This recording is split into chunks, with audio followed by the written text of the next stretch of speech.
Hey guys, we are in section 3 of Unit 1. We're going to be talking about American authors of the colonial period. We're talking about this time because I wanted to begin, and because our textbook begins, with the earlier um, periods in America, and then it goes up to present day. It just makes more sense that way. You want to learn where literature in America started from. So we're going to be looking at these authors, and then in 1.4 next week, you're going to be looking at their writing. So we're just learning about these authors this week. So, of course, there were Native Americans or Indians living on American soil before the colonists came to America from Europe. Everyone knows this.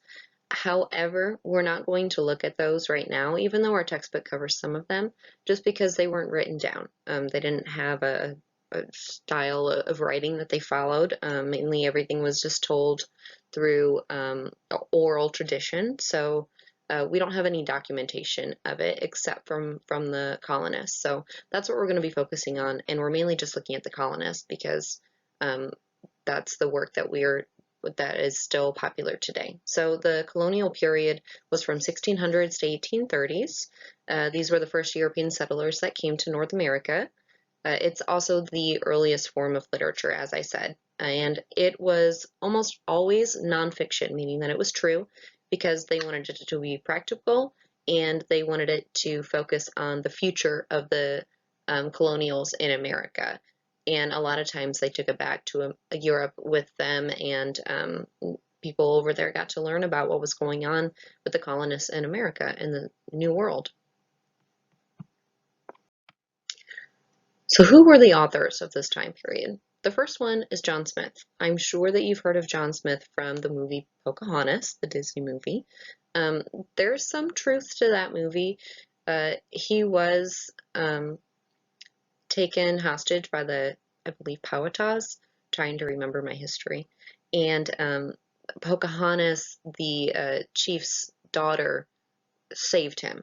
So we're not sure about any relationship between the two other than that she saved him. So he did work alongside the Native Americans. They battled sometimes, but not something that we're going to get into right now. So what about John Smith? He was an explorer. He had Christian army experience, which would prove to be a, a vital skill to have when he was in the Jamestown colony. He was the founder of the Jamestown colony, so he wrote about Virginia, New England, the Native Americans, and just the Jamestown colony in general. So after his 2-year expedition, he brought back his writings to England, and everyone got to learn about this new world. That was their very first time learning about it and hearing about it. And he dedicated the rest of his life to teaching those English people everything that he could about the Americas. And he would travel back there eventually, but mainly staying in England and persuading people to go to the New World, no matter what their background. And he did want it to be kind of like a bowling pot. So he said that there is a place for everybody in the New World and encouraged anyone and everyone to go there and check it out for themselves. The next 3 authors that we're going to be talking about all are very similar in that they were Puritan and they dedicated their lives to the Puritan religious beliefs. This first one, Nathaniel Ward, he mainly wrote about religious writings, but he also studied law, and so he contributed to that when he was shunned in England for believing in these Puritan beliefs, these newfound ideas of how religion should be, and clearing out all of the bad, basically, in the land. That's what the Puritans were known for. So he was cast out of England and chose to move to America, where he joined the Massachusetts colony, and he wrote a law for Massachusetts using the English law that he knew back in England and Mosaic law. He used that as a reference.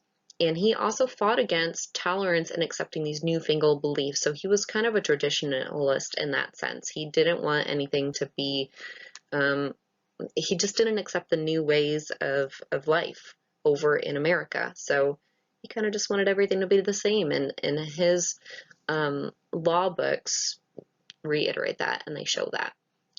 Eventually, I believe he went back to England, but his main work was the law books that he did in Massachusetts. Our next one is John Winthrop. Like I said, he was also a Puritan. He was also highly religious. He also studied law. He was very respectable and rich when he lived in England, but of course he was cast out for these Puritan beliefs that he had. So, like Nathaniel Ward, he moved from England to America. However, unlike Ward, he became the first governor of the Massachusetts colony. And it's kind of funny how it started. Uh, he had a governor's title over in England. He had a lot of land. He was very respectable over there for law and in the courts. So he agreed to join the Massachusetts colony when they were first starting off, as long as they accepted him as its governor. And they did. They wanted someone that was highly respectable and rich over there. He didn't have everything that he had in England when he moved to Massachusetts, but he did have a good life, and he didn't regret his decision to move there. And it turns out that the people really liked him as governor, and they re-elected him for a long, long time. Anne Hutchinson, however, uh, I'm not going to really go into her, but she was a religious liberal, and when she took over the church in Massachusetts, she became his rival, and he cast her out for it. He helped to banish her from Massachusetts, so she helped to found the Rhode Island colony over there, and that's where she eventually was killed. So he, like our last author, did not like the new ways of doing things. He was very traditional, and the Puritans are known for that too. They want everything to be their set ways, their old-fashioned ways, and they don't accept the newfound ways.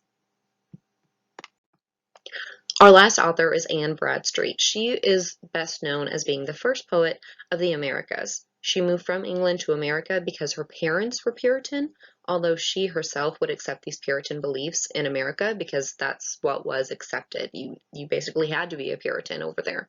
So when she was writing her poems, she first began using English verse. They were very long, they're a little bit boring.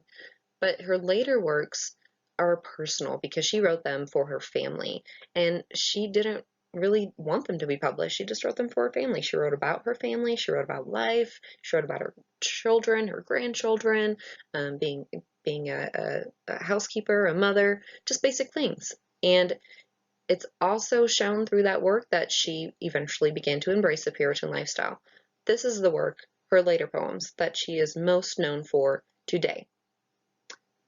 Why they became famous, since she didn't really want them published or anything, was because her brother-in-law stole these poems, took them back to England. They became famous over there because they were titled latest works from America or something like that. And everyone, of course, wanted to read about America, so they read about these poems, and they continued on back in America, and they became popular in America as well. So, of course, today they are still popular. So that wraps up our American authors in the colonial period. That's all I'm going to have you focusing on this week. Like I said, next week in 1.4, you're going to be looking at the writings of these authors.